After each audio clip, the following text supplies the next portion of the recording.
Boa noite a todos. Mais uma noite de encontro com o professor Walter de Andrade, projeto Iniciação. Boa noite. É com você, Gilberto. Boa noite a todos. Estamos ao vivo aqui nessa noite de sábado, em alguns locais aí, um pouco de frio, né? Bom, hoje nós temos uma novidade.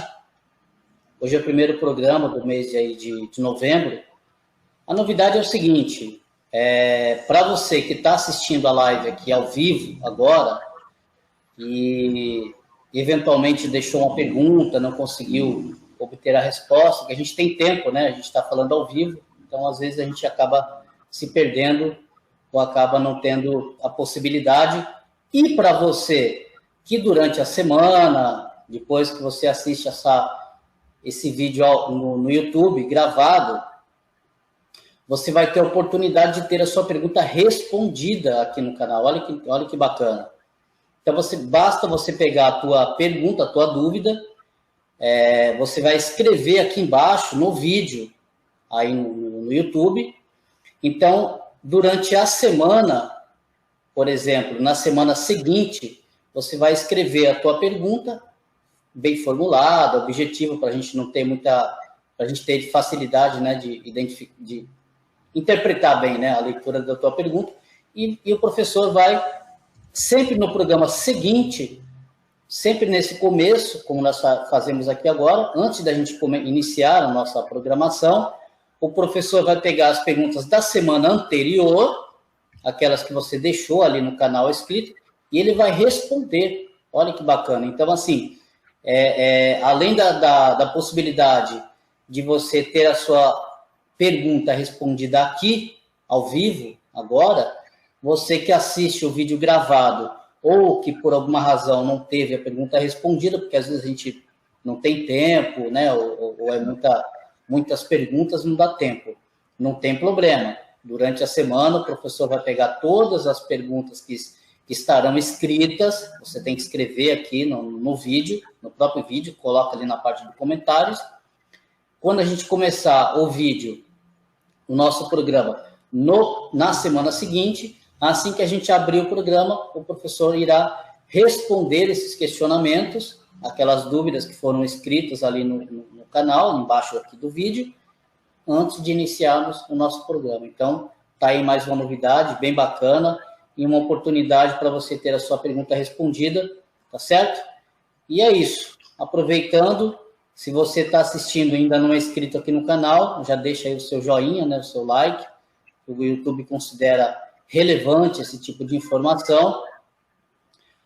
E inscreva-se no nosso canal. É isso. Dado o recado, boa noite a todos, mais uma vez. Boa noite, professor. Boa noite. Boa noite a todos, sejam todos bem-vindos. É uma felicidade muito grande, uma honra e um prazer estar aqui reunidos todos novamente, né? Justamente aqui no nosso encontro semanal, né? Denominado Projeto Iniciação, através do canal Conexão 3005. Esse encontro é destinado a dar a base filosófica e iniciática para aqueles que pretendem seguir o caminho da iniciação. Então, a base de toda a nossa abordagem, né, é justamente a ciência iniciática das idades. E através também, claro, dos ensinamentos obtidos pelos trabalhos executados pela Helena Petrovna Blavatsky, pela teosofia, e através dos ensinamentos deixados para nós pelo nosso querido professor Henrique José de Souza, fundador da Sociedade Brasileira de Eubiose. Né?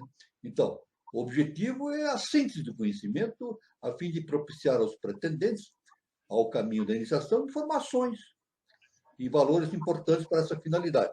Outra finalidade importantíssima do nosso encontro é propiciar a reflexão a respeito do momento evolutivo em que a humanidade está vivenciando nesse início do século XXI e início da Era de Aquário. Sempre lembrando que, pelo ensinamento do nosso mestre, professor Henrique de Souza, o Brasil é o berço da nova civilização, pátria do Avatara Maitreya. Então, isso é muito importante nós deixarmos bem claro. Para todos aqueles que queiram iniciar o seu caminho da iniciação, iniciar o seu projeto de iniciação, desenvolver o seu projeto de iniciação, então nós deixamos aqui o convite para que venham fazer este trabalho na Sociedade Brasileira de Eubiose. Como fazer, então? Primeiro, como contactar a eubiose? Muito simples. É só entrar no Google, digitar lá no busca do Google Sociedade Brasileira de Eubiose, vai aparecer o site da eubiose e lá vai aparecer a lista dos departamentos que existem no Brasil. Então, a pessoa é só entrar em contato, não é isso? Lá de cada departamento vai ter lá o telefone, tem lá o e-mail, todo o endereço na cidade. Então, a pessoa entra em contato e toma informações a respeito de quando ela pode iniciar o seu processo do projeto de iniciação na Sociedade Brasileira de Eubiose. Existem, na verdade, dois caminhos também, através da frequência presencial das aulas, né, na Sociedade Brasileira de Eubiose, e também existe o EAD, ensino à distância. É preferível que a pessoa faça o presencial na sua cidade, né, no departamento que existe na sua cidade, ou próximo à sua cidade. Agora, se não for possível, então ela pode fazer através do ensino à distância, o EAD. Tudo bem? Então, isso aí é a primeira mensagem que nós queríamos dar de início a respeito dessa questão da iniciação. Né? Nós estamos estudando aqui com bastante ênfase, né? Justamente o assunto do simbolismo arcaico universal, que faz parte do volume 2 da Doutrina Secreta de Helena Petrovna Blavatsky, e também inserindo nesse contexto desse estudo os ensinamentos do professor Henrique José de Souza. Então, nós estamos aqui vendo justamente a questão da mitologia, a importância da mitologia no processo evolutivo na humanidade. Não é isso? A mitologia normalmente é considerado como algo assim apenas pictórico, imaginativo, mas não é. A mitologia tem justamente os fundamentos necessários para que a humanidade possa começar o seu trabalho de evolução, de estudo das coisas superiores. E nós temos estudado aqui progressivamente a teogonia dos deuses criadores. A teogonia dos deuses criadores. E havíamos dito, já no final da apresentação do sábado passado, que para Brahman, ou seja, aquilo que está além de Brahma e de Brahma, né, só pode ser conhecido por meio do ponto luminoso ou logos, que não conhece para Brahma, mas somente Mula Prakriti.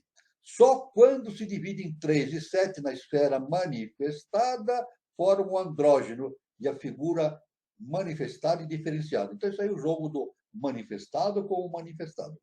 Os pitagóricos, né, os pensadores pitagóricos, afirmavam que a doutrina dos números, olha só que importante, é a mais importante do esoterismo, a doutrina dos números. Não é isso? E que foi revelada ao homem por deidades celestes, pelos seres angelicais, né? Seres celestiais. Né? A mônada é o princípio de todas as coisas. Nós somos projeções da mônada que está vivendo em Brahma. Nós todos somos projeções dessa mônada, né? No mundo físico objetivo. Né? Da mônada e a dúada ou caos, os números. Destes os pontos, dos pontos as linhas, destas a superfície os sólidos, dos sólidos os 4 elementos, fogo, ar, água e terra, tudo correlacionado e transformado, consistindo o mundo. Então, a gente vê aí, quando na projeção do imanifestado, originando o manifestado, então dá-se origem a todas as dimensões e que se manifesta o mundo manifestado. Né? Desde a matéria física densa, depois o plano vital, o plano astral, o plano mental e assim por diante, até chegar às deidades do além-a-caixa, né? As grandes seres angelicais de enorme consciência cósmica, né? E daí prosseguindo e voltando justamente ao eterno, né? Ou seja, ao imanifestado. Isso aí é uma coisa muito importante. Né? Devemos considerar que Ísis é a natureza mística e também a terra numenal e fenomenal a um tempo, com todas as suas formas e propriedades mágicas. Sempre lembrando que Ísis representa o segundo trono, né? Ísis, justamente a mãe divina. Tanto que HPB escreveu uma série, 4 livros denominados Ísis sem véu. E é isso que nós temos que fazer, através da nossa consciência em evolução e desvelando, tirando esses véus que nos impedem de ver a realeza, a grandeza divina de Ísis, né? Justamente o segundo trono, que corresponde ao 5º sistema evolutivo. Né? Nós estamos no 4º sistema, corresponde ao 5º sistema evolutivo. Diz o livro de Dizian, um livro lá muito antigo, né? Ou do livro do Real Conhecimento, que se obtém pela meditação. Então, lá o livro de Dizian. A grande mãe se infla com o triângulo, a segunda linha, o pentágono, em seu seio, pronta para dá-los à luz, os valentes filhos do imanifestado. Né? Então, no começo de cada ciclo, então a gente pode dizer que no começo de cada ciclo, de 4 milhões e 320 mil anos, ou 7, segundo algumas nações, os 8 grandes deuses descem para estabelecer a nova ordem de coisas e dar ímpeto ao novo ciclo. Então, a cada novo ciclo, aquelas consciências cósmicas se projetam para o mundo físico denso para nos dar um impulso para o próximo processo evolutivo. É claro que, nessa projeção, eles utilizam veículos. Eles não podem, os deuses, e as consciências do além-a-caixa, cósmicas, não podem se projetar diretamente no corpo físico, vamos dizer assim, ocupando um corpo físico denso, porque a energia é muito grande, o corpo físico não aguentaria. Mas eles têm, justamente, a possibilidade de emitir da sua consciência projeções chamadas tulcos. Então, o universo é tulcoístico, né? Tulcos são projeções da sua consciência que vão se manifestando em diversos planos até chegar no plano mais denso, através desse projeto de tulcoísmo. Né? Então, esse 8º Deus, que era o círculo unificador ou logos, separado e destacado da sua hoste no dogma exotérico, tal como as hipóstases divinas dos antigos gregos, são agora consideradas nas igrejas como 3 pessoas distintas. Segundo um comentário de um pensador da antiguidade, os poderosos, cada vez que penetram dentro de nosso véu maiávico, executam grandes obras e deixam atrás de si monumentos imperecíveis para comemorar a sua visita. Então, isso é muito importante a gente entender. Tudo que nós temos na face da Terra é derivado de protótipos, né, de arquétipos universais. E esses arquétipos universais são projeções justamente de mentes, de consciências celestiais através de tubos que se projetam para a Terra. Então, nada é criado na face da Terra, né? Ou seja, já falamos disso, sempre tínhamos aquele princípio de Lavoisier, nada se cria, nada se perde, tudo se transforma. E tudo que nós temos na Terra é justamente doação, projeção dessas consciências superiores que nos projetam essas ideias, esses arquétipos, para quê? Para que nós caminhemos no nosso processo evolutivo justamente na volta à casa do Pai, a Brahma. É isso? Muito bem.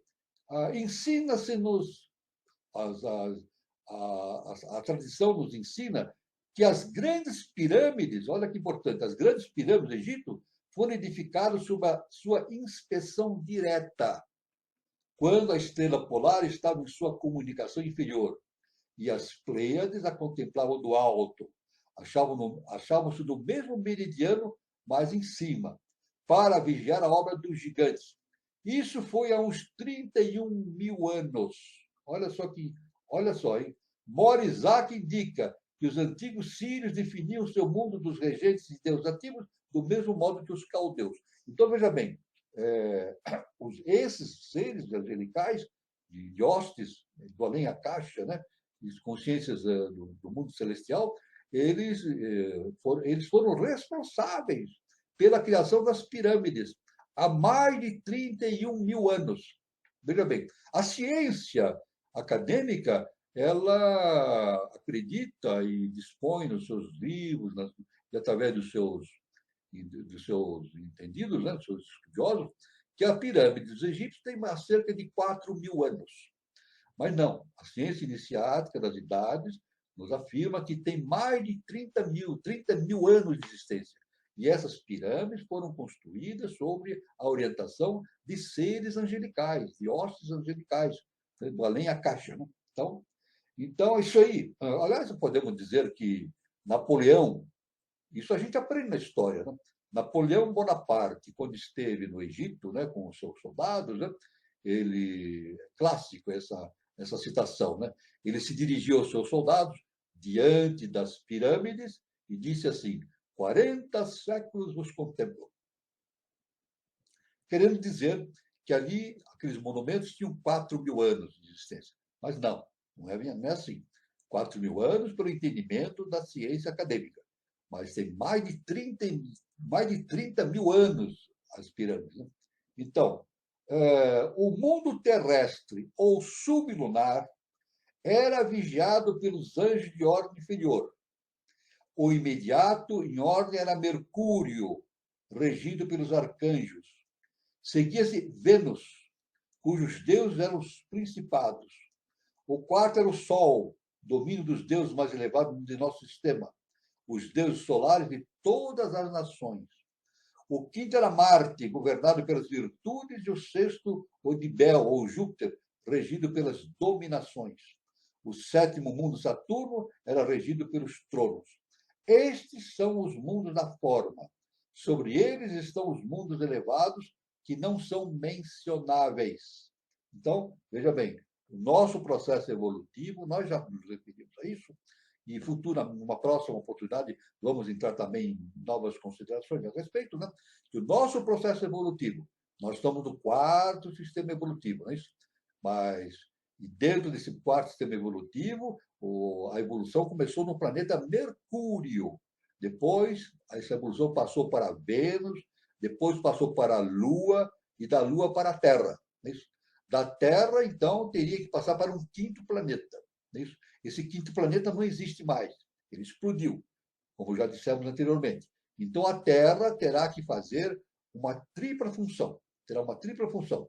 Terminar o processo lunar que foi interrompido justamente pelo transbordo lunar, fazer a sua parte, a evolução da Terra, e fazer ainda a parte que competiria fazer no 5º planeta. Então, a Terra tem uma tripla função evolutiva nesse processo do nosso sistema solar. Isso é muito importante, esse entendimento. Né? Muito bem. Além disso, no nosso sistema solar, além desses mundos físicos densos, não é isso? Conforme nos diz aqui esse trabalho, né? Existem justamente os mundos que não são mencionáveis. Que mundos que não são mencionáveis? Os mundos hiperfísicos, não é verdade? Nós temos no universo, especificamente no sistema solar, os mundos físicos e os mundos hiperfísicos. Sempre lembrando que o contexto dos mundos hiperfísicos é muito maior do que os mundos físicos, é uma enormidade, né? Porque tem aqueles planos hiperfísicos que a própria ciência acadêmica ainda não consegue imaginar a sua existência, né? O oitavo é composto de 1.122 estrelas, é o domínio dos querubins celestiais. Ao nono pertence às estrelas errantes, inumeráveis, por causa da sua distância, é regido pelos serafins. Então, aí temos duas classes de anjos, né? Querubins e serafins. O 10º mundo é composto de estrelas invisíveis, que se podem tomar por nuvens na região da Via Láctea. Então, a gente vê a imensidão do universo, né? Nesse sentido. É claro que, sempre lembrando, né? Que o universo estudado pela ciência acadêmica é apenas uma pequenina parte do universo que nós podemos imaginar. A ciência acadêmica, através da astronomia, ela vê o universo físico denso. Físico denso, veja bem, só. Então, ela não consegue detectar a existência dos planos hiperfísicos, que é infinitamente maior do que os planos físicos densos. E também lembrando também, né, que a astronomia, veja, olha que interessante esse jogo temporal, né? A astronomia, a gente nunca ouve falar sobre isso, mas a gente tem que comentar esse fato. A astronomia é uma ciência do passado. Ela estuda o passado. Por quê? Porque a luz demora milhares de milhões de anos para chegar à Terra. Então, quando a astronomia detecta algum fenômeno que está ocorrendo em algum ponto do universo, com as estrelas, com as galáxias, isso já aconteceu há milhões e milhões de anos. Né? Então, a verdade é a seguinte: nós não temos ideia atual de como é o universo atualmente. Atualmente, eu estou falando do universo astronômico, nós não temos ideia de como seja o nosso universo atualmente, justamente por causa dessa limitação imposta pelo tempo que a luz demora para vir desses pontos distantes para a face da Terra e ser captada pelos instrumentos ópticos, os telescópios. Né? O nome secreto que não se pode pronunciar, a palavra que não é palavra, deve buscar-se nos 7 nomes das 7 primeiras emanações, os filhos do fogo, nas escrituras secretas de todas as religiões e até no Zohar. O Zohar é um texto antigo, né? Então, aí está, existe algo muito secreto, que é a palavra, né, divina, que não se pode entender. Né? Essa palavra, ao qual nós estamos nos referindo, né, através desses ensinamentos da ciência iniciada das idades, né, essa palavra, composta de 7 letras, em todas as línguas, se encontra envolvida nos restos arquitetônicos de todos os grandes edifícios sagrados do mundo. Desde os restos ciclópicos da Ilha de Páscoa, que é parte de um continente submerso nos mares há mais de 400 mil anos, 400 mil não, 4 milhões de anos, digo, há mais de 4 milhões de anos, referentemente à Lemúria, né? Até as primeiras pirâmides egípcias. As pirâmides egípcias, né? Construídas pelos Atlantes. Né? Se a submersão final da Atlântida ocorreu há 850 mil anos, que é no período Eoceno da ciência acadêmica, temos de admitir que a Lemúria, o continente da terceira raça, foi o continente destruído por combustão, isto é, a primeira terra purificada pelos 49 fogos e depois submersa nas águas oceânicas. Assim terminou, então, a Lemúria, né? Pelo fogo. A Atlântida foi submersa pelas águas. Isso aí faz parte do conhecimento da ciência iniciada das idades. A ciência acadêmica não entra nesse assunto. A segunda terra, com a sua raça, desapareceu como o vapor se desvanece no ar. A terceira viu consumir-se todas as coisas sobre ela, depois da separação, e em seguida se afundou no oceano. Isso ocorreu há 164 164 anos cíclicos, 164 anos cíclicos. Um ano cíclico está baseado na precessão dos equinócios.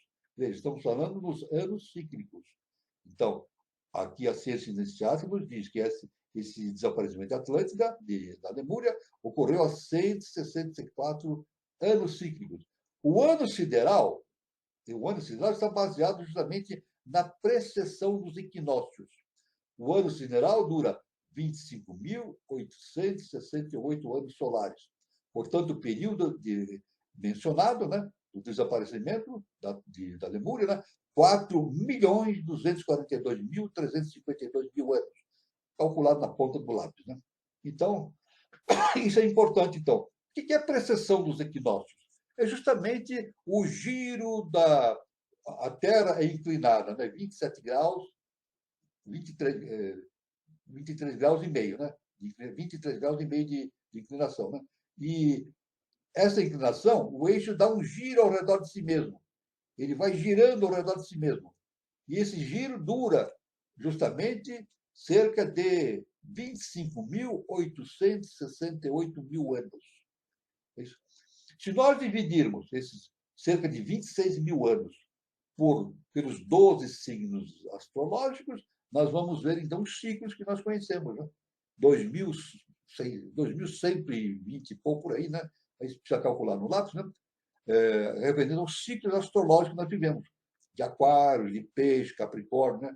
Nós saímos de Peixes agora e entramos na era de Aquário, justamente dentro desse processo de circulação do eixo solar através da precessão dos equinócios. Né? Os animais sagrados e as chamas ou chispas dentro do santo quadro se referem aos protótipos de tudo que se encontra no universo e no pensamento divino, na raiz que é o cubo perfeito, o fundamental cosmos, coletiva e individualmente. Isso nós já falamos no nosso processo, no entendimento da ciência inicial das cidades, né? Que justamente geometricamente é relacionado o I manifestado como um quadrado, né? E o círculo é justamente o Sol central. Então, geometricamente, isso significa o quadrado ou um cubo, né? Ele passa para esse círculo ou uma esfera, né? Que é justamente esse processo do imanifestado para o manifestado, que é um mistério universal. Helena Petrov Blavatsky nos diz que esse é o grande mistério que deve ser entendido por todos. E no nosso entendimento, quando dissemos todos, nos referimos ao nosso sistema solar. Não é isso? Que todo o processo evolutivo que Blavatsky afirma e explica, né, através como veículo dos grandes mestres, se refere ao nosso sistema solar unicamente. Então, qual é o nosso universo? Que nós estudamos o nosso sistema solar. Então, o grande enigma a ser resolvido pela consciência de todos, incluindo as consciências do sistema solar, é essa relação que existe entre o imanifestado e o manifestado, o quadrado e o círculo. Também. Isso é muito importante esse entendimento. Né? Todos têm uma relação oculta com as formas cósmicas primordiais e as primeiras concreções da obra e evolução do cosmos. Então, nós temos essa ligação justamente com essas formas cósmicas primordiais. Então, a gente vê que os pitagóricos nos dizem o universo é todo número. E, evidentemente, existe toda uma arquitetura, né, cósmica através dessas formas geométricas. Né? Então, no universo é tudo geométrico e numérico. Né? Isso é muito importante. Desde a antiguidade, isso tem essa noção, principalmente através dos ensinamentos dos sábios pitagóricos, Pitágoras e os sábios pitagóricos. Né? O grande arquiteto, seja o eterno, né? O Aquilo, imprime o primeiro impulso ou movimento rotatório, passando por turno por cada planeta e corpo. E as esferas giraram por si mesmas em torno do Sol. Depois, os Yanshohan se encarregam de suas próprias esferas até o fim do Kalpa. Os criadores são os 7 rishis e os 14 manus, como representantes dos 7 e 14 ciclos de existência. Aí fica bem claro, então, essa sequência, né? O eterno, ou seja, o grande arquiteto do universo, ele projeta, faz a projeção do mundo objetivo, né? O mundo objetivo, né? O manifestado, né? E depois o processo evolutivo acontece através dos planetas. Né? Especificamente, no nosso caso, nós vemos a evolução planetária nos planetas mais densos. Isso faz parte da doutrina secreta e da eubiose, esse conhecimento. Mas esse processo evolutivo é impulsionado por mensageiros, por veículos do Eterno. É isso? Então, o Eterno gera o mundo manifestado também através desse processo tulcuístico, através de tulcos, e esses tulcos vão trazendo esses conhecimentos universais para a Terra a fim de propiciar o desenvolvimento espiritual das humanidades. Assim fizeram com as humanidades, os seres anteriores à nossa evolução, fazem isso com a nossa raça atualmente, né, a raça ariana, e farão continuamente com as outras raças que surgirão. 6ª raça-mãe, 7ª raça-mãe, e assim por diante. Em outros kalpas, em outros processos evolutivos, no 5º sistema evolutivo, 6º sistema evolutivo, 7º e até a 8ª coisa. Né? Muito bem. Nós devemos dizer que as aves negras das cosmogonias significam a primitiva sabedoria que emana da fonte pré-cósmica do todo, simbolizada pela cabeça, círculo ou ovo. Todos têm um significado idêntico e se referem ao homem primordial, arquetípico, o Adam Kadmon. O homem arquetípico, é justamente o Adam Kadmon. Né? E que realmente se reflete depois na história da nossa conhecimento religioso através justamente de Adão e Eva. Né? Então, composto, esse Adam Kadmon, que é esse homem celestial primordial, é composto das ordens ou hostes dos poderes cósmicos, os Dian-Shohans. Veja só, esse Adam Kadmon é composto por Dian-Shohans, criadores, além do qual tudo são trevas, ou equilíbrio perfeito. Quando Noé, agora falando de Noé, né? O novo homem de nossa raça se preparava para abandonar a arca, matriz de natureza simbólica, símbolo que era do homem puramente espiritual, sem sexo e andrógeno, das 3 primeiras raças que desapareceram da Terra para sempre, ele soltou um corvo e uma pomba. A pomba voltou ao barco, a arca, com um ramo de oliveira no bico. E o corvo não voltou mais. Olha essa história, né? Ele soltou a pomba e o corvo. Então, eles estavam no mar, que tinha havido um dilúvio universal, conforme a Bíblia, e ele soltou um corvo e uma pomba. A pomba voltou com um ramo de oliveira no bico. E o corvo não voltou mais. Então, Noé logo disse, então está aí. Se a pomba trouxe um ramo de oliveira, a terra está próxima, a emersa está próxima. E o corvo não voltou porque ele seguiu seu caminho na terra. Então, a terra está próxima. Sempre lembrando que o nosso mestre nos lembra isso, nos ensina, né? Que a arca, na verdade, a arca de Noé significa agartha. Veja bem. Então, no princípio mitológico, na ideia mitológica, o Noé guardou um casal de cada espécie dentro da arca para garantir a sua sobrevivência. Na verdade, isso nos diz, né? Um casal de cada espécie animal. Né? E trouxe para dentro da arca. Isso aí, no sentido esotérico, no sentido iniciático, profundo, né? Das ciências das idades, nós entendemos a arca como Agartha. Agartha, que está nos mundos internos, nas suas 7 cidades, elas têm o registro de tudo que já evoluiu no plano na face da Terra. Tem todo o registro. Registro dos minerais, dos vegetais, dos animais e assim por diante. Então, é claro que no processo evolutivo, quando essas hostes celestiais vão produzindo a evolução dos seres, das espécies, das raças, etc., né? Nada desaparece, porque tudo, esses registros dessas existências são guardadas em Agartha e são, claro, são recuperados, utilizados no momento oportuno para que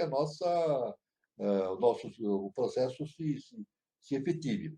Sempre lembrando algo que o nosso mestre fala, muito importante, né? Os nossos corpos hiperfísicos, vejo, eles não são dispensados após o desaparecimento da nossa parte física densa. E isso para aqueles que já atingiram um determinado grau dentro do projeto de iniciação. Quando os corpos hiperfísicos de um ser humano, já tem um determinado desenvolvimento espiritual, quer dizer, ele já conseguiu desenvolver os seus corpos hiperfísicos, né? No nosso caso, o setenário, que nós conhecemos. Então, esses corpos hiperfísicos são preservados justamente nos mundos internos, para serem utilizados em ocasiões específicas. Então, olha, novamente Lavoisier, é incrível, é uma lei cósmica. Lavoisier, a lei de Lavoisier, que é entendido como uma lei química, mas é uma lei cósmica. Olha, nada se cria, nada se perde, tudo se transforma. Nada se perde. O processo evolutivo, tudo que é conseguido pelo processo evolutivo é mantido nos mundos internos, para utilização em próximos processos que podem se manifestar ou na Terra, ou em outros planetas, ou em outras galáxias, o que seja. Né? Isso aí é a lei que decide, a lei cósmica justa e perfeita. Né? Então, aí, Noé permaneceu na arca 1 ano e 1 dia, 365 dias. O ano simbolizava a nova raça nascida de mulher, depois da separação dos sexos. Então, é muito importante essa história de Noé. O esoterismo, só o homem físico. O esoterismo apresenta só o homem físico como criado à imagem da deidade. Mas, na verdade, é o homem e a mulher criado, né? Um depende do outro. Né? E o ego verdadeiro é o ego verdadeiro é o único divino, e é Deus. Sempre lembrando sobre Noé a questão do surgimento da quinta raça mãe ariana. Né? Nós, hoje, o planeta Terra, o que predomina evolutivamente como projeto para uma nova civilização? Justamente a quinta raça mãe ariana. E essa quinta raça mãe ariana foi trazida justamente da quinta sub-raça Atlante, antes do desaparecimento da Atlântida, a raça semita. Quem trouxe? Noé. Não é isso? No mundo, na ciência iniciada das idades, ele é conhecido como Vaisvasvata. É conhecido como Vaisvasvata. Então, Vaisvasva, ou Noé bíblico, tirou essa elite espiritual da quinta sub-raça semita, a raça Atlante, e trouxe para o Oriente, justamente uma região chamada Meseta do Pamir, que é uma região muito montanhosa, transimalaiânica. Então, tem a Índia, tem o Himalaia e tem justamente a Meseta do Pamir. E foi ali que desenvolveu o seu Império de Rã. O Império de Rã, justamente derivado dessa elite da sub-raça semita que Noé trouxe para, ou Vaisvasvata, né? Trouxe para o Oriente. Né? Então, aí dá origem. Então, essa é a origem que é explicada pela ciência iniciata das idades, a origem da nossa quinta raça-mãe ariana, que é descendente da quarta raça-mãe Atlante. Né? Veja bem, então, como é importante esse conhecimento. Né? Então, nós podemos citar, então, as 7 criações, os Kumaras. No Vishnu Purana, que é um livro muito antigo da Índia, né? diz assim, Parahara, diz a Maitreya, seu discípulo, expliquei assim, excelente Muni, 6 criações. As dos seres as vagarotas foi a 7ª, a do homem. Um estudioso chamado Valentim, segundo HPB, estuda o poder dos 7 grandes que foram chamados a produzir esse universo. Depois, o inefável, cujo nome está composto nas 7 letras, tinha representado a primeira criação. Né? Então, a deusa Reia, diz um outro estudioso chamado Próculo, é uma mônada, compreendendo em si mesma todos os titãs, que são 7. Né? Esses titãs, ou titânidas 7, né?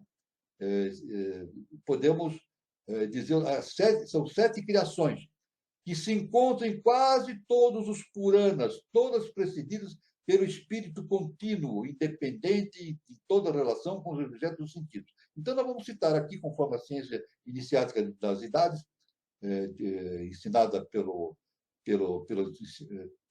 textos de HPB, recebidos dos mestres. Né? Então, essas 7 criações, a primeira, a mente divina, a alma universal, a inteligência infinita. Depois, o segundo é Tamatras, criação elemental, primeira diferenciação da substância contínua universal. Em terceira, Índria, a evolução orgânica. São 3 criações prakríticas. Depois vem Mukhya, criação fundamental das coisas perceptíveis. Essa foi a formação dos corpos inanimados.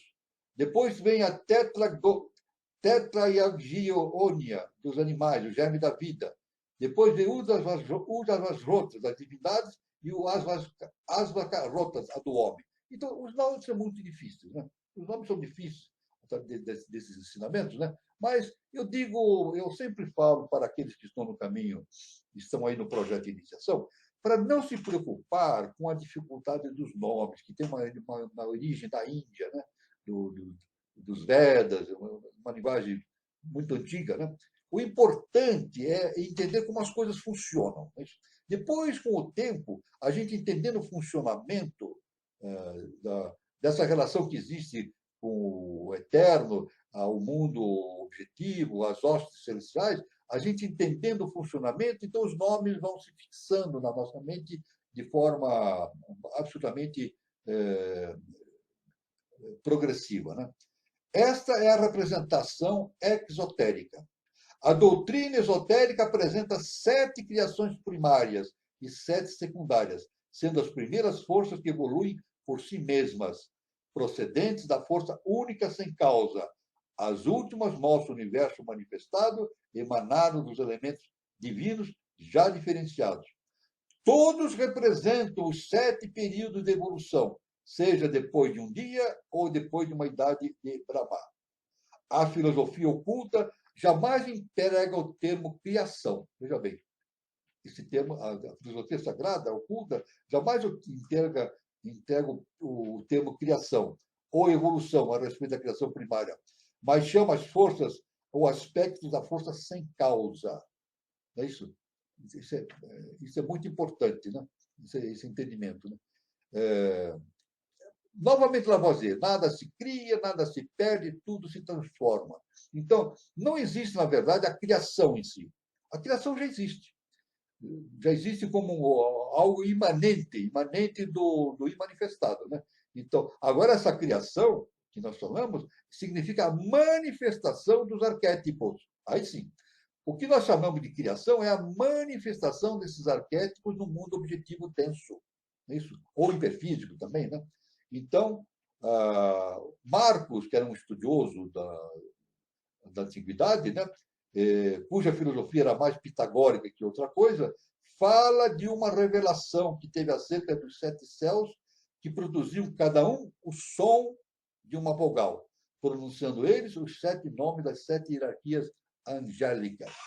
Então, aí nós vamos vendo, então, sempre lembrando, né, que a ciência iniciada das idades era ensinada através de Blavatsky, através do mestre, o professor Henrique Agé de Souza, com toda a evidência e o significado dos nomes, etc. Mas nós não devemos nos preocupar em gravar os nomes, porque é muito nome, né? Mas sim entender como as coisas funcionam, entender esse processo da manifestação, entender esse processo tucuístico, ou seja, todas as consciências superiores projetam tucos de si, e esses tucos vão se projetando através de tucos e mais tucos, até chegar no mundo objetivo, de tal maneira que possam ser perceptíveis à nossa consciência.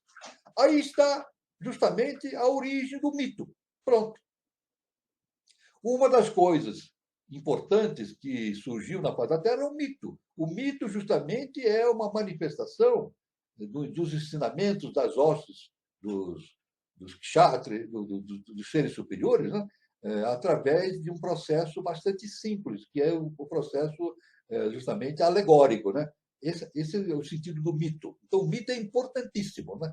Para produzir, na nossa consciência, um processo evolucional rumo a esse entendimento superior. Então, isso é muito importante e é por isso que nós estamos desenvolvendo aqui justamente este assunto importantíssimo, o simbolismo arcaico universal. E devemos dizer que a mitologia será ensinada nas escolas e nas universidades no terceiro milênio. Num determinado ponto do terceiro milênio, a consciência humana deverá atingir um tal estágio que a mitologia deverá ser ensinada nas escolas, né, como a base do ensinamento esotérico da ciência iniciática das idades. Então, é isso que nós queríamos apresentar aqui, né? Resumidamente. O assunto é muito vasto, né? O assunto realmente é muito vasto, é muito cósmico, infinito, né? Mas nós, como seres humanos, devemos fazer esforços para entender de maneira mais objetiva possível essa questão da unidade, do processo de manifestação, do monismo, né? Que é justamente o processo de manifestação da mônada no nosso plano objetivo, né? E eu devo apenas fazer um esclarecimento aqui muito importante a respeito do nosso querido mestre professor Henrique José de Souza. O seu ensinamento, todos aqueles que vierem para a eubiose, vão perceber no ensinamento do professor Henrique José de Souza um poder de síntese muito grande. Isso é muito importante. Então, a tônica do nosso mestre é o poder sintético, justamente para produzir, para propiciar aqueles que estejam se evoluindo no terceiro milênio a possibilidade de ter um entendimento cósmico geral a respeito de todo esse processo evolutivo cósmico. Né? Então, é isso que nós queremos dizer e vamos continuando, agora passando a palavra ao nosso irmão Carlos e ao nosso irmão Catinga, né? As devidas considerações. Muita informação, professor. Maravilhoso, professor. Muito bom. Gilberto, eu vou fazer uma pergunta, depois eu passo para você. Professor, eu teria várias perguntas para fazer diante do que o senhor colocou, mas lá atrás o senhor falou sobre as pirâmides, né? Que ela tem 31 mil anos. As pirâmides, elas foram feitas, então, no período Atlante, ela foi feita por seres angelicais, e os atlantes tinham contato com esses anjos, com esses seres angelicais? Claro, evidentemente. Olha, um dos princípios que o nosso mestre, o professor Henrique José de Souza, nos deixou no conhecimento da eubiose é esse princípio básico. Na Atlântida, os anjos os deuses viviam na face da Terra. Olha só o importante. No tempo de Atlântida, os deuses viviam na face da Terra. O que significa isso? Os deuses, os seres angelicais, eles tinham contato íntimo com os seres humanos. Então, agora, com a queda atlântica, o nosso mestre nos ensina, o professor Henrique José de Souza, houve, então, a passagem daquelas consciências divinas para os mundos internos. Para os mundos internos. Veja só, esse aí é justamente a origem que se tem dos mundos internos. Aquelas consciências que estavam se comunicando diretamente com a consciência humana passaram para os mundos internos. E, conforme o ensinamento do nosso professor Henrique de Souza, ele diz que a partir daí criou-se a divindade, o Pai Celestial, né? Criou um processo chamado de avatara. Processo de avatara. Avatara quer dizer descida da lei. É isso? Então, a partir daí, esse processo avatárico começou a se proceder na face da Terra, justamente no processo. A gente vê o processo avatárico perfeitamente se reproduzindo na raça ariana. Né? São vários avatares, o processo de avatarização. Inclusive, Jesus o Cristo, né? Um processo avatárico. né? É um processo avatárico, né? Ou seja, a descida da lei através da sua consciência. E ele deixa bem claro isso, né? Nessa ligação dele com a divindade, né? Jesus, o Cristo, falava assim: eu e o meu Pai somos um. Olha só, olha uma coisa importante. Né? Eu e meu Pai somos um. Esse processo avatárico foi criado justamente para não deixar a humanidade órfã. Não é isso?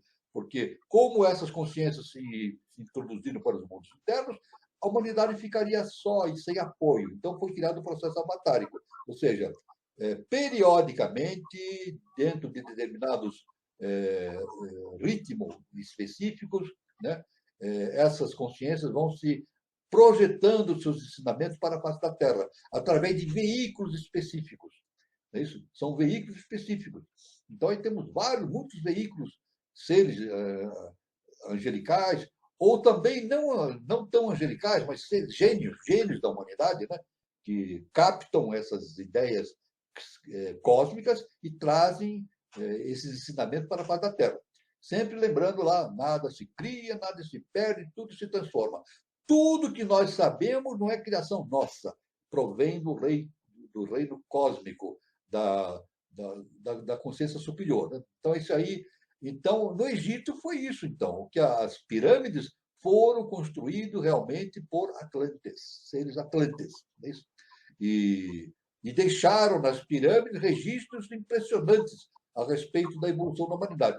Tanto que Helena Petrovna Blavatsky afirma que as pirâmides só serão entendidas, só começaremos a entender a profundidade dos conhecimentos que existem nas pirâmides no terceiro milênio, porque nós não entendemos ainda o significado das pirâmides. Sempre lembrando que as pirâmides não contêm múmias, não são túmulos, as pirâmides são monumentos dedicados ao conhecimento universal. Veja só que importante. E não tem apenas 4.000 anos, como a ciência acadêmica afirma, não, ela tem mais de 30.000 anos de existência. Tá vendo? Foram feitas por seres que vieram de Atlântida antes da subversão de Atlântida. Então, seres vieram através de Noé. Vamos citar aqui, Noé trouxe da raça semita uma elite espiritual e formou o início da raça ariana lá no Oriente. Uma religião, aquela região do Transhimalaíanica. E para o Egito veio um outro ser de elevada hierarquia chamado Osíris. Osíris é o maior deus que o Egito tem, que conheceu na antiguidade. Osíris, então, trouxe aqueles seres de elevada consciência espiritual e justamente deu origem ao Egito que conhecemos depois, né, dessa vinda, né, o Egito antigo, que nós conhecemos com tanta...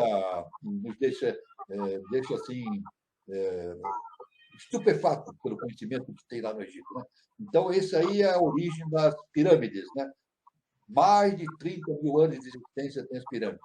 E sempre lembrando o seguinte, as 3 pirâmides principais, Kelps, Kefren e Miquerinos, são as 3 pirâmides mais principais e as mais antigas. Todas as outras construções que fizeram são inferiores às pirâmides.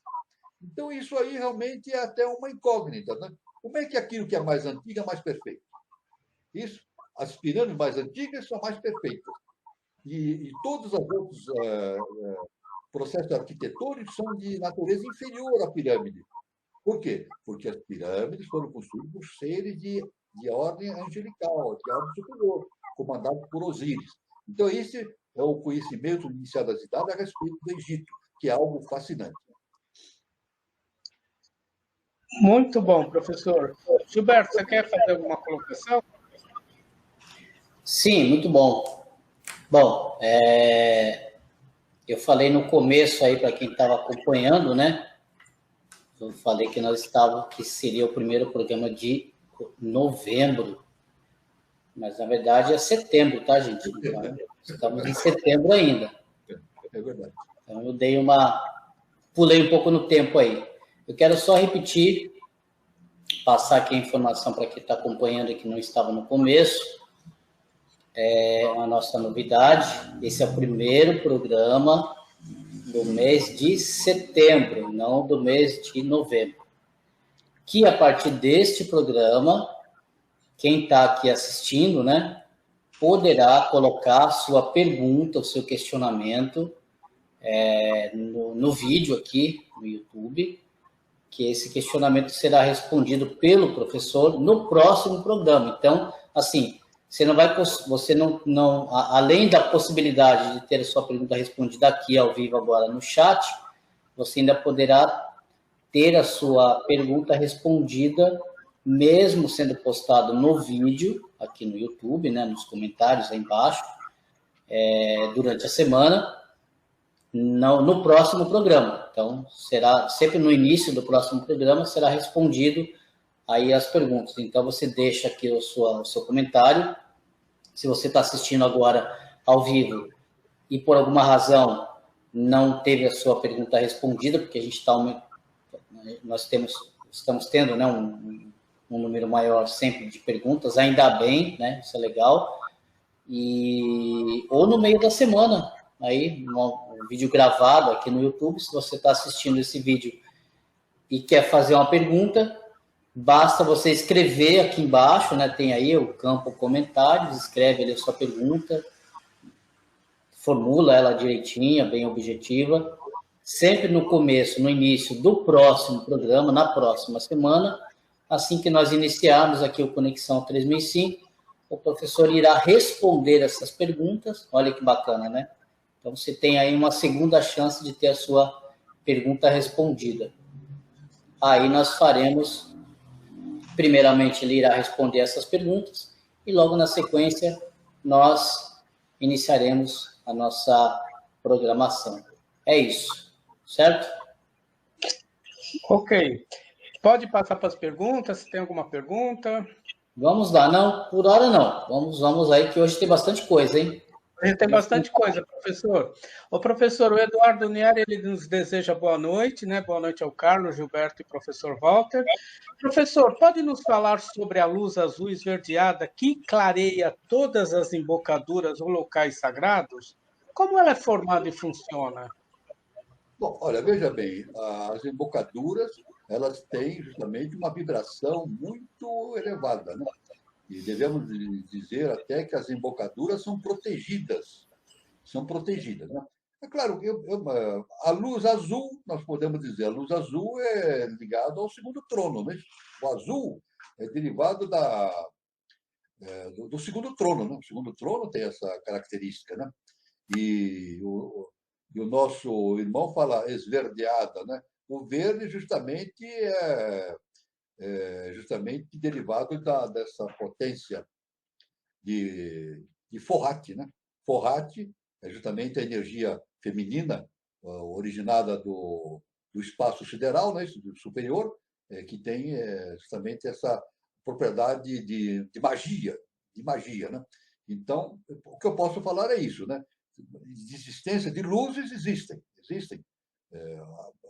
A verdade, o nosso mestre, aliás, nos afirma que tudo no universo é formado por cores, sons e letras, né?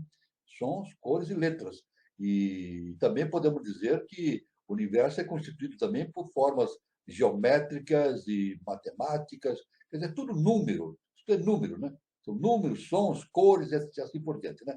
Então, nós podemos dizer que as luzes que nos aparecem em todas essas manifestações têm uma ligação justamente com os três tronos, né? Porque o primeiro trono, que é justamente que é Brahma, ele tem a cor amarela. É isso? O segundo trono, que é justamente a Mãe Divina, tem a cor azul. E o terceiro trono, que é o mundo físico denso, é vermelho. É isso? Devemos até dizer que essas três cores fundamentais, o amarelo, o azul e o vermelho, são as três cores fundamentais que dá origem a todas as outras cores. A mistura dessas três cores fundamentais dá origem a todas as matizes de cores que nós podemos entender. Os pintores entendem disso. Os pintores, quando usam suas tintas, Ele sabe exatamente como misturar as tintas para produzir os efeitos específicos na cor que eles precisam nos seus quadros. Né? Então, isso é fundamental. Isso aí, claro que é um conhecimento iniciático superior. É o que eu posso falar. Né? Veja bem, como ele é formado e funciona, tudo que possa acontecer no mundo físico denso, objetivo, tem o arquétipo agindo, né? Tem um arquétipo agindo, né? Então, isso aí nós podemos até verificar quando nós estudamos o chakra, né? E fazemos a yoga dos chakras, nós vemos que os chakras é constituído por cores também, né? Cores. Cada chakra tem um determinado número de pétalas e cada pétala tem uma cor específica, justamente uma cor específica relacionada com o estado de consciência em que nós nos encontramos. Tanto que, se a gente for olhar o chakra cardíaco, ele tem uma cor, o quê? Uma cor amarela, é isso? Depois, quando o indivíduo se torna adepto, isso o nosso mestre, o professor Henrique de Souza, nos ensina, ele toma uma cor esverdeada. Olha só, olha, um verde cana. Eu falo para o irmão Eduardo, o chakra cardíaco assume uma tonalidade de cor verde cana. Então, veja bem a ligação que existe entre essas projeções luminosas de cores com as consciências superiores. Está tudo definido no universo através da projeção do eterno, através dos seus vários níveis de consciência. Então, no nosso nível, no nosso plano de evolução, nós temos o primeiro trono amarelo, o segundo azul, o terceiro trono vermelho. Então, tudo que possa acontecer nos mundos, nos chakras, ou fenômenos que ocorrem, isso não é criação simplesmente ao acaso, nada acontece por acaso. É derivado justamente da projeção arquetipal desses planos de consciência superior no mundo objetivo. É o que eu posso falar para o irmão Eduardo de maneira bastante simplificada. Muito bom, professor. O Guilherme Guazelli Neto coloca o seguinte: não devemos sair do território brasileiro? Olha, eu vou dizer o seguinte: o ensinamento do professor Henrique José de Souza, isso aí não é uma coisa minha, ele nos ensinou. Cada um nasce na família certa, na cidade certa, no país certo. E, evidentemente, no planeta certo também. Né? Então, veja bem, é claro que tudo isso depende do estado do karma do indivíduo, né? Do karma do indivíduo. Nós não podemos afirmar que uma pessoa não deve sair do território brasileiro. Devemos dizer o seguinte: ela deve seguir o seu caminho evolutivo. Ela deve seguir o seu caminho evolutivo específico de acordo com o seu karma. Se o seu karma tiver esta predisposição para que ele vá para um outro país, executar um outro trabalho, ou seu próprio trabalho pessoal, ele vai ter que ir, é verdade? Questões, às vezes por questões sociais, questões econômicas, questões profissionais, a pessoa precisa sair do Brasil e ir para outro país. Ele não vai deixar de sair do Brasil, não é isso? Em detrimento do seu processo evolutivo pessoal, não é verdade? Agora, na verdade, devemos dizer o seguinte, vamos dizer o seguinte, de maneira bastante enfática, né?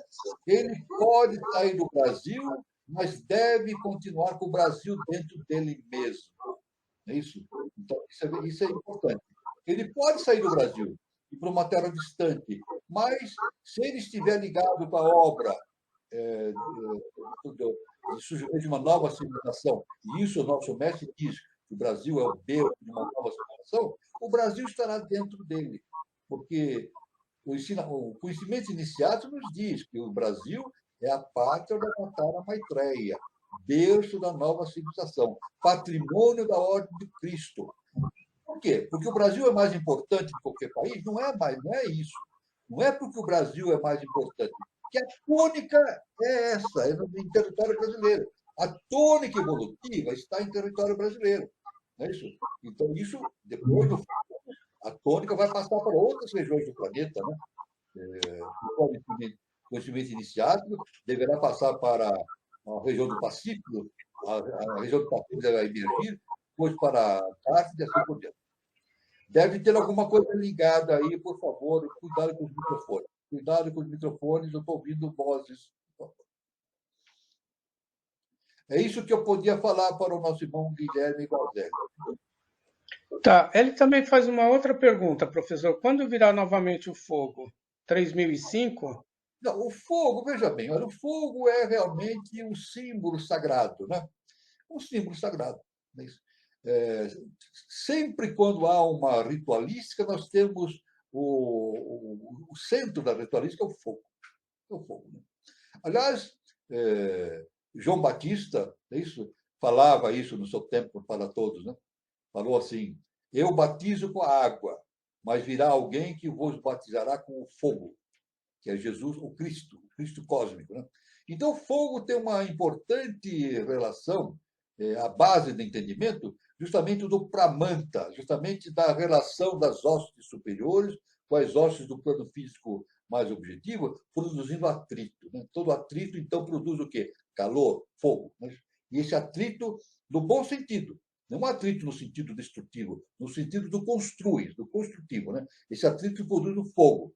Por isso que o fogo tem essa importante relação com a nossa existência. Né? O Sol, evidentemente, representa o fogo. Né?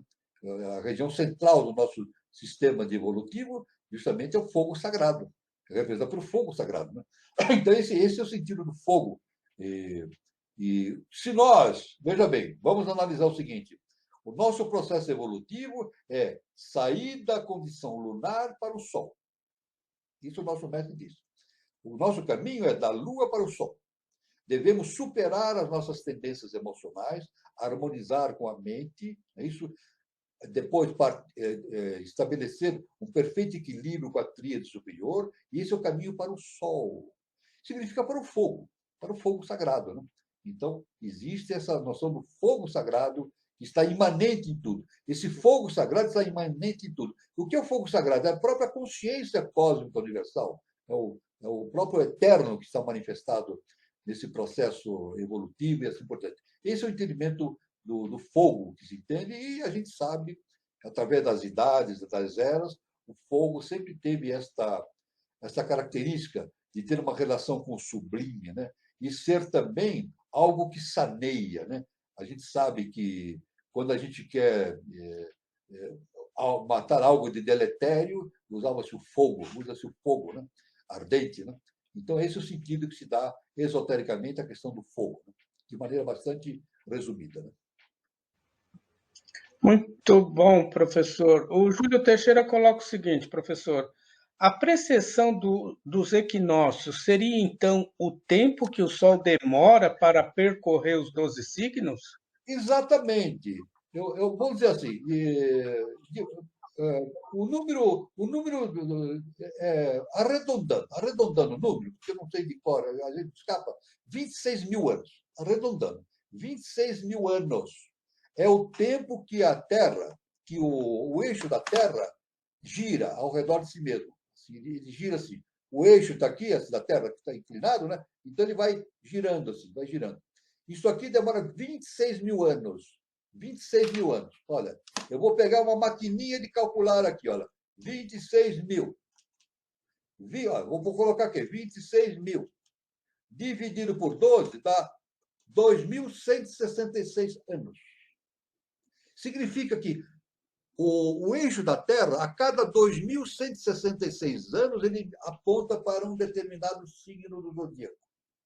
Ele estava apontando, em época passada, para o signo de Peixes. Então, por isso, era de Peixes. Agora ele está apontando para o signo de Aquários. É isso? Então, era de Aquários. E é precessão porque o sentido é no sentido contrário à sequência zodiacal. A sequência zodiacal, através dos meses, tem uma sequência numérica de acordo com os meses. Né? Mas a precessão dos equinócios é invertido, né? Então, os meses vão se declarando de forma invertida. Por isso que é precessão dos equinócios. Então, respondendo ao nosso irmão Júlio, 26 mil anos é o tempo que o eixo da Terra demora para dar uma volta completa em todos os signos do zodíaco. E a cada 2.166 anos, aproximadamente, ele aponta para um determinado signo. E esse signo que determina justamente a tônica na qual o planeta Terra está mergulhado. Né? Estávamos mergulhados na era de Peixes, que deu o nascimento, o surgimento do nosso grande ser, nosso mestre Jesus o Cristo. Agora, esse eixo da Terra está apontando justamente para Aquários, que vai significa um novo desenvolvimento consciencial da humanidade rumo a uma nova civilização. Depois Capricórnio, e assim sucessivamente. Percorrendo o signo do zodíaco de uma forma invertida na qual nós conhecemos. Né? O signo que nós conhecemos é janeiro, fevereiro, março, abril, no sentido progressivo, né? De janeiro para dezembro. Né? Mas na precessão dos equinócios é o contrário, é de dezembro, novembro, outubro, vai no sentido contrário. Vai no sentido contrário, de acordo com o giro do eixo da Terra apontando os signos zodiacais. Então, essa, de maneira sintética, é o entendimento da precessão dos equinócios ao percorrer o eixo da Terra apontando a cada 2.166 anos, mais aproximadamente, para cada signo do zodíaco. Muito bom, professor. O Guilherme Guazelli ele pergunta o seguinte: o ciclo termina em Júpiter? Veja bem, no nosso sistema planetário, né, nós temos 7 planetas. Começa o nosso sistema, o quarto sistema evolutivo. O que é o quarto sistema evolutivo? É o nosso sistema solar. O Sol, os planetas. Agora, existem muitos planetas. A ciência sempre exemplificou 9 planetas girando ao torno do Sol. Mas o nosso sistema evolutivo é constituído por 7 planetas. Esses 7 planetas vai de Mercúrio até Saturno. Saturno, no qual a Lua é considerada um planeta também. Vejam, está incluído um planeta. E Marte não é considerado dentro do nosso sistema evolutivo. É isso? E existia um quinto planeta também que subiu, explodiu. Então, nós estamos na Terra, atualmente, é o terceiro planeta, não é isso? Mercúrio, Vênus, Terra. O terceiro planeta, mas é o quarto sistema evolutivo. E da Terra, a Terra vai ter que realizar a função de três planetas. Terminar a Lua, fazer a sua própria função da Terra e fazer a evolução que competiria fazer ao quinto planeta. Depois de feito isso, então, tudo que está na Terra passará para Júpiter. Depois de Júpiter, Saturno. Aí encerra. Urano, Netuno e Plutão giram ao redor do Sol, mas não fazem parte do sistema evolutivo. Veja bem, eles não fazem parte do sistema solar evolutivo. Fazem parte do sistema solar como um todo, mas não do sistema solar evolutivo, que é o quarto sistema evolutivo, né? Que é o nosso universo. O Sol e mais 7 planetas, indo de Mercúrio até Saturno. Então, a evolução vai terminar em Saturno. A evolução do quarto sistema evolutivo solar, do nosso atual sistema solar. Muito bom, professor. O Matraca, professor, coloca o seguinte: a forma da Pedra do Sol em Gina, São Lourenço, Minas Gerais, revela o formato do continente do planeta Nibiru. E a Pedra da Lua mostra o formato do continente Atlante, pré-dilúvio conhecido como Pangeia. Isso aí nós teríamos que conversar muito a respeito. Realmente, o nosso irmão Matraca, ele traz aí umas informações bastante específicas, né? Sobre a forma da Pedra do Sol, o formato do continente do planeta Nibiru, que é uma outra história também bastante extensa, que não vai dar para enfocar nesse. Um assunto muito extenso, esse planeta, né? E a Pedra da Lua, que o nosso irmão fala, forma no continente Atlante pré-diluviano, conhecido como Pangeia. Tudo bem. Eu quero dizer o seguinte, que para o nosso irmão, de maneira sintética, eu quero dizer que tudo, eu não vou poder responder, não há possibilidade de abordar todo esse assunto, porque vai além do assunto que nós estamos envolvendo aqui atualmente. Né? Mas eu posso dizer o seguinte, que tudo que acontece na face da Terra é projeção de arquétipos. Né? Então, Existem arquétipos universais, né, e se projetam na Terra sob a forma de formas geométricas, nas pedras, nas pirâmides, as próprias pirâmides. Né? As pirâmides existem como? São projeções arquetipais. São projeções arquetipais, né, do cosmos. Né? Não é por acaso. Né? A forma piramidal ela tem 4 estrelas e uma central. Não é isso? Tanto que o nosso mestre está relacionado com o Cruzeiro do Sul, né? A constelação do Cruzeiro do Sul. O nosso mestre disse: se nós olharmos para a constelação do Cruzeiro do Sul, nós vamos ver, é como se estivesse olhando uma pirâmide por baixo. Então, o que eu posso falar para o nosso irmão Matra, que é o seguinte, viu? Tudo que nós temos projetado na Terra, em formas geométricas, em formas do mundo objetivo, não ocorre simplesmente porque alguém fez, alguém determinou que fosse assim. Não, aquilo é feito baseado em arquétipos. É isso? Os seres que estão na Terra para trazer esses conhecimentos, eles seguem a orientação tucuística de seres de hierarquia e produzem esses formatos específicos que o nosso irmão está mencionando, mas não podemos, evidentemente, entrar nesse assunto, porque seria algo muito vasto para ser pesquisado. É o que eu posso dizer, né? Sempre lembrando que tudo que nós vemos de projetado na face da Terra é fruto de projeção de arquétipos universais.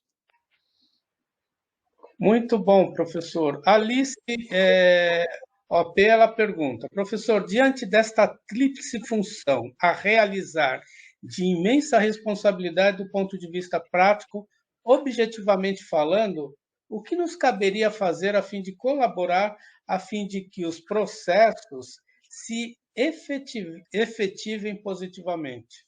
Exatamente. Aí está. Aí está uma pergunta extraordinária. Olha, nós devemos ser fundamentalmente veículos. Qual é a nossa função?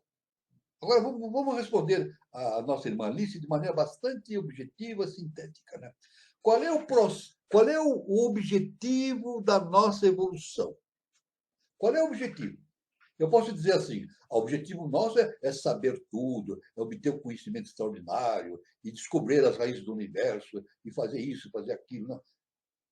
Tudo bem, podemos entender dessa forma, mas, objetivamente, de maneira bem clara, bem específica, nós podemos dizer o seguinte: a nossa função é nos tornarmos veículos das consciências superiores, inclusive do eterno. Então, como é que nós podemos colaborar com esse processo que a nossa irmã fala? Pode pôr a frase anterior, Carlos, por favor?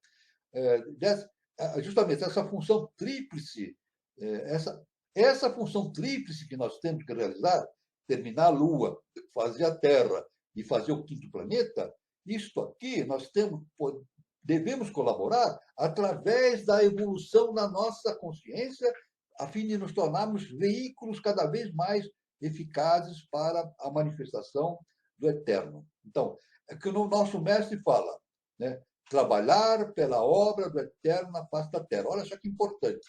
A nossa missão deve ser trabalhar pela obra do eterno na face da terra. E como é que se trabalha pela obra do eterno na face? Evoluindo a nossa consciência e nos tornando veículos cada vez mais adequados para que o eterno se manifeste através desse veículo. Né? Tanto, por isso que Jesus falava, eu e meu Pai somos um. Eu e o meu Pai somos um. E nós temos que fazer o nosso processo evolutivo a fim de que nós e o nosso Pai sejamos um, cada vez mais unificados, né? Na nossa consciência, né?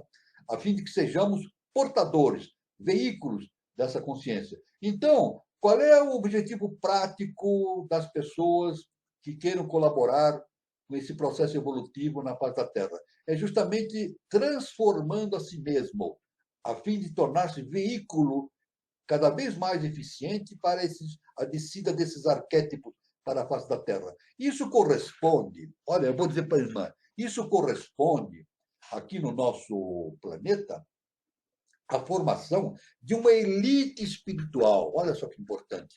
A formação de uma elite espiritual cada vez mais dilatada. Uma elite espiritual que comanda, que sirva de veículo para esses processos cósmicos objetivos. Né? Então, olha, em todo mundo fala-se o seguinte, isso é um conhecimento, eu não vou ser específico, vou ser genérico. Né? A gente tem na cabeça assim, todo poder emana do povo. Não é assim que se fala? No mundo inteiro, nos mundos que têm as suas constituições, todo poder emana do povo. É simplesmente isso? Não, não é. Todo poder emana de Deus. Todo poder emana da divindade. E os seres humanos têm que ser veículos desse poder. Então, agora, o ser humano ele pode agir negativamente, de maneira involutiva, ou de maneira positiva, de maneira evolutiva. Cabe a ele decidir, através do seu livre-arbítrio.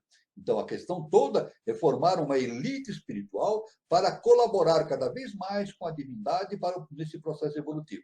Então, Então, a gente fala assim o seguinte, a gente fala assim sobre o projeto iniciação.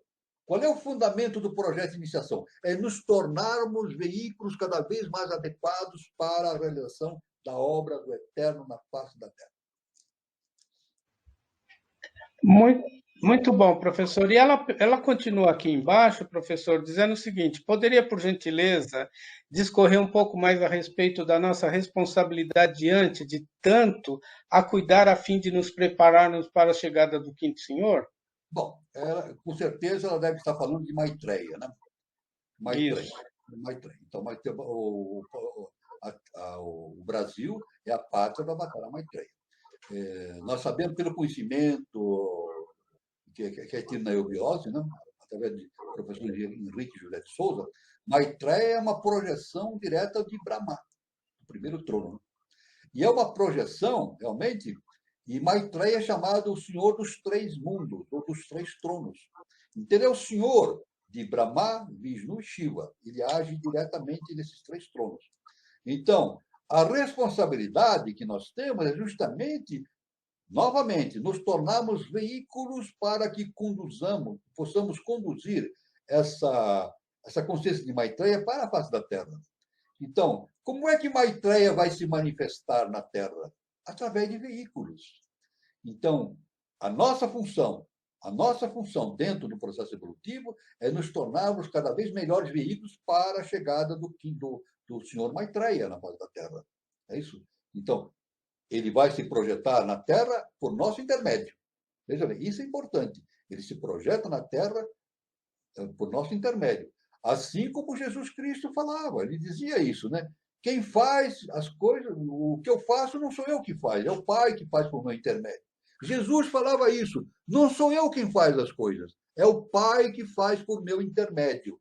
Então nós temos que seguir o exemplo de Jesus Cristo e outros grandes mestres, nos tornarmos veículos do Pai, veículos da consciência superior. E especificamente a que a nossa irmã se refere, ao senhor Maitreya, né? Justamente nós devemos nos tornar cada vez mais veículos cada vez mais melhores e mais importantes e mais adequados para que o senhor Maitreya se projete cada vez mais na face da Terra. Isso significa trazer o conhecimento, a divindade para a face da Terra. Isso é algo muito importante e que faz parte do nosso processo evolutivo agora no terceiro milênio, cada vez mais, né?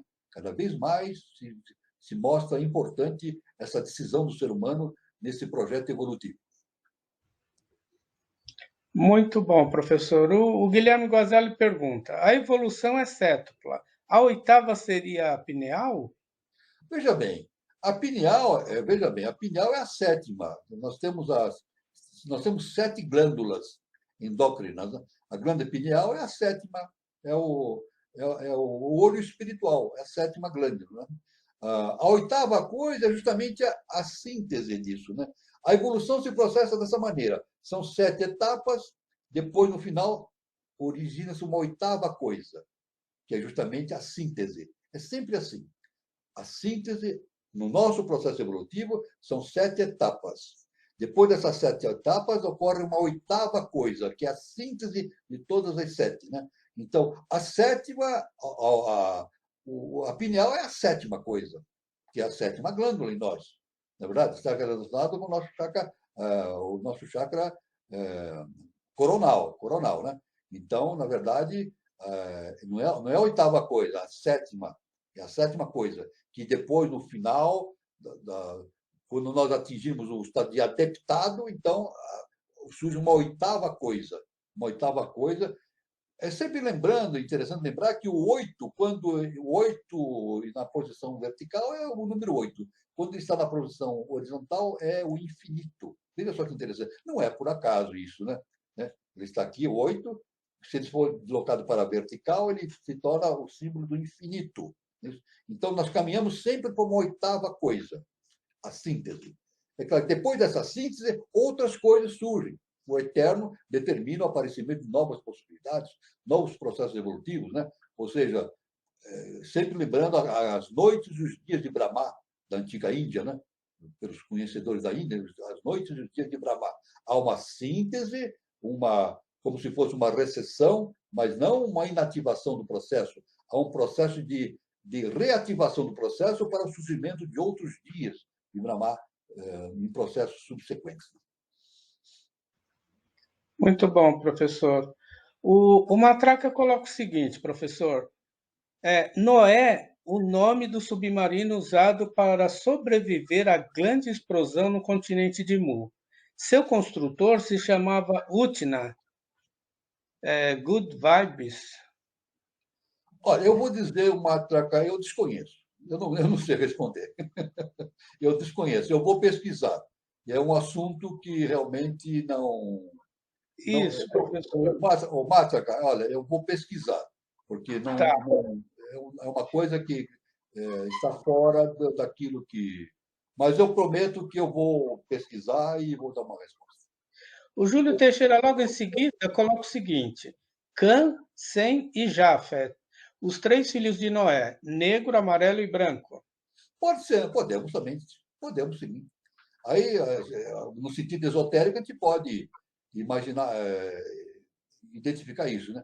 Também precisamos estudar mais a esse respeito, né? Eu não vou dizer sim ou não. Isso precisa de um estudo mais profundo para ver se esotericamente, veja bem, o nosso irmão Júlio Teixeira, esotericamente nós temos que pesquisar esse fato e ver se realmente tem essa correspondência. Cã, sem Jafé, negro, amarelo e branco, né? Isso aí sempre. Agora, é claro que quando a gente fala do surgimento da raça humana, nós sempre temos a referência de seres vindos de Mercúrio, de Vênus e da Lua, né? Com relação à cor da pele, seria negro, amarelo e branco. Mas deixamos da cor da pele falando de consciência, né? São estados subsequentes de consciência, né? Pode ser que haja essa relação. Eu não posso dizer que sim nem que não. Aí precisaria investigar, viu, irmão Júlio? Precisaria ser investigado. Mas eu prometo também investigar isso. Muito bom, professor. Eu preciso dar meus recados, mas tem muita pergunta ainda em aberto. Depois a gente fala sobre Pois isso. não, Bom, pois não. o recado que eu tenho para vocês é que o Conexão ele tem a sua roda de conversa toda terça-feira. E nessa terça-feira, dia 6 de setembro de 2022, terça-feira, no mesmo horário, às 20h40, terá como tema, continuando aí o projeto do Bicentenário, Portugal e Brasil, uma parceria secular em prol do futuro. Portugal e Brasil, nações amigas unidas na cultura, na história, no mar oceânico Atlântico, na construção da paz, concórdia e prosperidade. E qual a relação? Cristo, Quinto Império, Dom Pedro, Templários, Avis, Celeiro, pessoas, né? JHS. Então, vai ser uma roda de conversa muito interessante, Brasil e Portugal. José Serrão, lá de Portugal, e Mário Cambaúba, aqui do Brasil, de Mato Grosso. E a moderação será de Daniela Troncoso e Eduardo Nunes. E véspera, né, do feriado de 7 de setembro, do bicentenário, então, um tema muito oportuno para a gente unir, né, culturalmente essas duas grandes nações, Portugal e Brasil. Então, eu espero que todos prestigie e assiste e esteja aí com a gente no dia 6 de setembro, às 20h40. Eu queria também falar sobre o livro de uma grande amiga nossa, né? O Zaina é o livro escrito pela Giselda Sbraglia, e ele terá como dia 10, no sábado, às 16h30, na taberna ali na Vila Mariana. Depois a gente passa o endereço para vocês. Então vai ser a noite, à tarde, né, de autógrafo, tá? Então eu acho que vai até umas 18, 18h30. Então é das 16h30 às 18h30 na taberna ali na Vila Mariana, tá bom? E eu queria falar também do Espaço Shakti, tá? Centro de Terapias Holística, que fica lá em São Lourenço. Então, quem estiver passando por São Lourenço, visite o Espaço Shakti, né? Espaço Shakti Nova Era, fica ali na Praça Helena Jefferson de Souza, número 38, anexo 1, São Lourenço, Minas Gerais. Aí tem o telefone e o WhatsApp para informações, tá? O prefixo é 35, o telefone é 99756-6874. E aí também tem a rede social, @, né? Shakti Nova Era. Então, prestigie o Shakti Nova Era. Quem estiver passando por São Lourenço, é muito bacana, é muito interessante. Agora vamos ver as perguntas, nem sei se vai dar tempo. Aqui, Carlos, Oi. Carlos, tem uma pergunta aqui do nosso irmão ou irmã, TA. Pode explicar como e quando a humanidade deixou Marte? Isso. Muito bem? Deixa eu procurar. Vamos ver o seguinte. Poderia explicar quando a humanidade deixou Marte? Bom, eu vou me basear no conhecimento iniciático das idades dado pela Helena Blavatsky e o professor Henrique de Souza, né? Marte, na verdade, veja, Marte é produto da explosão do quinto planeta, que não existe mais. É produto. O cinturão dos asteroides que existe entre Marte e Júpiter também é proveniente dessa explosão, que aconteceu em tempos muito antigos, né? Talvez no terceiro sistema evolutivo. Então, dentro do conhecimento inicial das idades, o processo evolutivo não passou por Marte. Ele passou por Mercúrio, Vênus, Lua, Terra, 4. E depois, a Terra vai fazer a Lua, vai terminar a Lua, fazer a sua própria fase, que é a Terra, e fazer a fase do quinto planeta, que não existe mais. Agora, HPB, a Marte está fora desse entendimento. Aliás, uma coisa importante, doutrina secreta de Helena Petrov Blavatsky. Ela denomina bem claramente o Marte como planeta intruso, ou seja, ele não faz parte do nosso sistema evolutivo. Ele não faz parte do sistema evolutivo. Ele é uma parte sobrevivente que restou da explosão do quinto planeta. Então, a humanidade nunca esteve. Esse projeto evolutivo da humanidade nunca passou por Marte. Passou por Mercúrio, Vênus, Lua e agora na Terra. Perfeito? E também nunca vai passar pelo planeta Marte também. Não. A Terra vai fazer a terceira parte, a quarta parte, a quinta parte, depois vai passar para Júpiter, uma sexta etapa. Depois para Saturno, que é uma sétima etapa, terminando o centenário que nós entendemos o centenário da evolução planetária do Sistema Solar. É isso que eu poderia falar para o nosso irmão, baseado exatamente nos ensinamentos da doutrina secreta e do professor Henrique de Souza, da eubiose.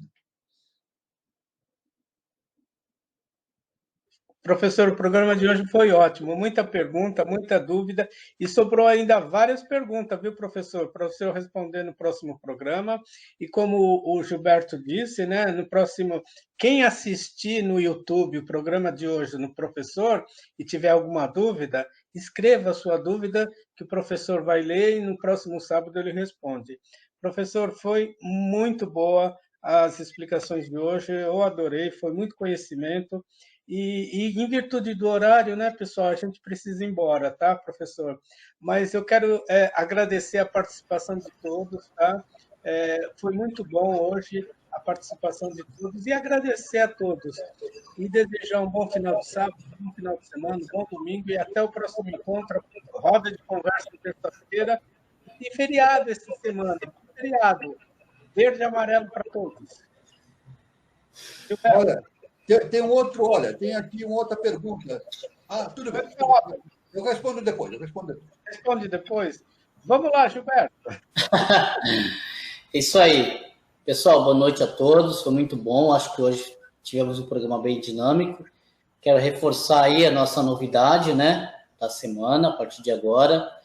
Então, assim, em virtude do horário, da quantidade de questões, nós temos aqui um tempo definido, então, às vezes, não tem essa possibilidade de contemplar todos, mas abrimos aí essa nova possibilidade, que é muito boa, né? Então, não se perde nada. Então, aqueles que não tiveram aí suas questões respondidas aqui ao vivo no chat, não tem problema. Basta escrevê-las novamente. Assim que terminar a transmissão, o vídeo vai estar disponível no canal do YouTube. Você escreve ali embaixo do vídeo, coloca lá por escrito. Assim que começar o próximo programa, na outra semana, antes de iniciarmos as questões, o professor irá responder todas as perguntas, tá? Então, aqui não perdemos nada, absolutamente. Bom, então é isso. Nos encontramos aí na próxima semana. Um bom feriado a todos, que essa semana temos um feriado aí da Independência, né? Já falado pelo Carlos. E um bom sábado a todos. Grande abraço. Professor. Muito obrigado a todos. Foi uma noite excelente, de muita felicidade. E luz, paz e amor para todos. E fique com Deus.